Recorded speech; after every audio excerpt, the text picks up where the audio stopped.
नमस्कार दोस्तों, स्वागत है आपका मेरे चैनल पे। दोस्तों, जैसा कि आप जानते हैं कि इंडिया फाइटर जेट इंजन के ऊपर काम कर रहा है और लंबे समय से करता भी आ रहा है, जैसे कि आप जानते हैं कि Kaveri fighter jet engine program. लेकिन दोस्तों, क्या इंडिया इसके ऊपर सफल हो चुका है या इसके ऊपर और प्रयास की जरूरत है? और क्या इससे पहले भी इंडिया कोई फाइटर जेट इंजन के ऊपर काम कर चुका है? और क्या चाइना इंडिया से आगे निकल चुका है फाइटर जेट इंजन की रेस में? आज इन्हीं के ऊपर बात करेंगे। चलिए दोस्तों, शुरू करते हैं। तो दोस्तों, सबसे पहले आपको बताना चाहूँगा कि जहाँ तक फाइटर जेट इंजन की बात है तो बहुत ही कम कंट्रीज़ हैं जिनके पास इसकी टेक्नोलॉजी है या जो इसके अंदर सफल हो चुकी हैं। और दोस्तों, चाइना की बात करें जो हमारा पड़ोसी देश है, तो उसका भी जो 5th generation J-20 fighter jet है, जिसके अंदर पहले रशिया का AL-31F इंजन का इस्तेमाल किया गया था, अब बताया जाता है कि चाइना के द्वारा ही डेवलप किए गए WS-10 इंजन का इसके अंदर इस्तेमाल हुआ है। और ऐसा नहीं है कि चाइना ने इसके अंदर पूरी तरह से मास्टरी हासिल कर ली है, अभी भी इसके अंदर बहुत ज़्यादा प्रॉब्लम आ रही है। और ऐसा नहीं है कि चाइना ने इसके ऊपर काम अभी शुरू किया है, 1980 से चाइना इसके ऊपर काम करता आ रहा है। और सबसे पहले दोस्तों, चाइना ने जो CFM56 2 टर्बोफैन इंजन इंपोर्ट किया था यूनाइटेड स्टेट से, उसी की कॉपी उसने WS-10 के रूप में बनाई थी, जो दोस्तों इतने सालों के बाद भी पूरी तरह से सफल नहीं है। और अभी बताया जा रहा है कि चाइना WS-15 इंजन के ऊपर काम कर रहा है, जो इससे ज़्यादा पावरफुल होगा, लेकिन अभी इसका सामने आना बाकी है। और दोस्तों, फाइटर जेट इंजन बहुत ही कॉम्प्लेक्स होता है। अगर हम बोइंग के 747 सिविलियन एयरलाइनर के इंजन की बात करें तो इसके अंदर 40,000 पार्ट है और इसके अंदर टेम्परेचर की बात करें तो 1400 डिग्री सेल्सियस तक जाता है। तो ऐसे में आप समझ सकते हैं कि किस तरह के हाई एंड टेक्नोलॉजी की ज़रूरत है।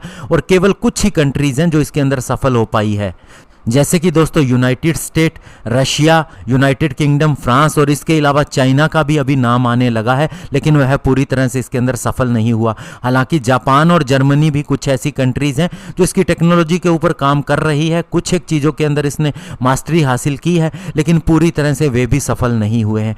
लेकिन दोस्तों, अब अगर हम बात करें इंडिया की, तो इंडिया ने सबसे पहले HF-24 मारुत नाम से एक फाइटर जेट बनाया था, जिसे लोकली बिल्ट किया गया था। इसके अंदर ब्रिस्टल ऑर्फियस 12 इंजन का इस्तेमाल किया गया था, लेकिन दोस्तों ये ज़्यादा पावरफुल इंजन नहीं था। तो इसके बाद हमारी GTRE यानी गैस टरबाइन रिसर्च एस्टेब्लिशमेंट ने इसी इंजन को आफ्टर बर्नर के साथ में बनाया, जिससे इसकी पावर के अंदर काफ़ी ज़्यादा इजाफा हो गया। लेकिन फिर भी ये मारुत फाइटर जेट के एयर फ्रेम के अंदर पूरी तरह से सूटेबल नहीं हो सका।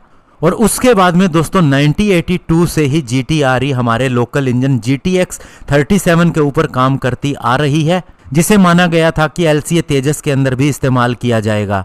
और 4 साल के बाद में एक जॉइंट स्टडी की गई ADA, हिंदुस्तान एरोनॉटिक्स लिमिटेड और GTRE के द्वारा GTX 37 इंजन को इवेल्युएट करने के लिए। और उसके बाद दिसंबर 1986 के अंदर GTRE ने एक प्रपोजल दिया एक इंडिजिनस कावेरी इंजन की डेवलपमेंट के लिए, जिसे LCA तेजस के अंदर इस्तेमाल किया जाना था। और गवर्नमेंट ने 380 करोड़ रुपीस के करीब इन्हें एक सैंक्शन भी दी मार्च 1989 के अंदर।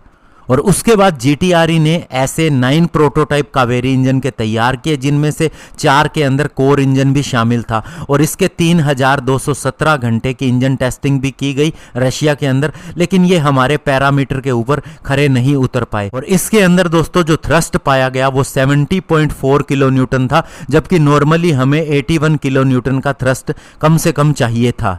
और दोस्तों, फिर CAG की एक रिपोर्ट आई 2011 के अंदर, जिसके अंदर कहा गया कि GTRE पूरी तरह से पावरफुल इंजन नहीं डेवलप कर पाई LCA तेजस के लिए। और इसके अंदर अगर कॉस्ट की बात करें तो 642% ज़्यादा कॉस्ट किया गया और 13 साल का समय भी लग गया।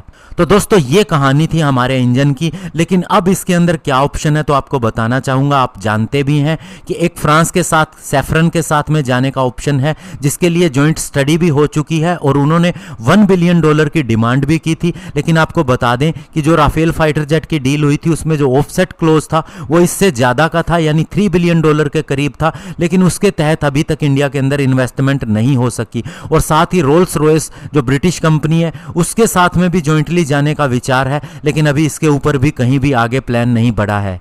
हालांकि दोस्तों, अगर हम बात करें एडवांस लाइट हेलीकॉप्टर की, जिसे लोकली डिज़ाइन किया गया है, प्रोड्यूस किया गया है, इसके अंदर जो शक्ति इंजन इस्तेमाल होता है, इसे इंडिया और फ्रांस की फर्म टर्बोमेका के द्वारा मिलकर डिजाइन किया गया है। तो ऐसे में दोस्तों अब इंडिया के पास में ऑप्शन क्या है, तो आपको बता दें कि कावेरी प्रोजेक्ट के ऊपर जो हमने इतने साल काम किया है इसका हमें फायदा जरूर मिलेगा, क्योंकि अब इंडिया के अंदर एक फाइटर जेट इंजन को डेवलप करने के लिए एक पूरी तरह से इकोसिस्टम मौजूद है। यानी कि अब कंट्री के अंदर इस इंजन का डिजाइन, डेवलपमेंट, मैन्युफैक्चरिंग हो सकती है, टेस्टिंग की फैसिलिटी भी है और अभी सुनने में आ रहा है कि एक टेस्ट बेड भी गवर्नमेंट जीटीआरई को दे सकती है एक एयरक्राफ्ट के रूप में। और इसके अलावा जो कावेरी इंजन डेवलप हुआ है इसका भी इस्तेमाल हमारे ओरा अनमैन्ड एरियल व्हीकल के अंदर किया जाएगा, जो कि दोस्तों एक स्टेल्थ ड्रोन होगा और उसके अंदर कॉम्बैट की कैपेबिलिटी भी होगी। और अभी दोस्तों इंडिया जिस कावेरी फाइटर जेट इंजन को आगे ले जाने की सोच रहा है वह 125 किलो न्यूटन थ्रस्ट क्लास का होगा, यानी कि नेक्स्ट जनरेशन का फाइटर जेट इंजन होगा। और अभी दोस्तों इंडिया बहुत सी चीज़ों में सुधार भी कर रहा है, स्पेशली अगर हम कहें कि मेटलर्जी के अंदर, कि जिसके अंदर मेटल के ऊपर नए नए टेस्ट किए जाते हैं उसके ऊपर भी इंडिया काम कर रहा है। मैन्युफैक्चरिंग इंफ्रास्ट्रक्चर और टेस्ट फैसिलिटी के ऊपर भी काम कर रहा है। और पास्ट में जब इंडिया के न्यूक्लियर टेस्ट की वजह से हमारे ऊपर जो सैंक्शन लगी थी अब वैसी सैंक्शन भी नहीं है और बहुत सी कंट्रीज भी हमारे साथ आने को तैयार हैं। तो ऐसे में दोस्तों कुछ सालों के भीतर इंडिया फाइटर जेट इंजन के अंदर मास्टरी हासिल कर लेगा। धन्यवाद। जय हिंद।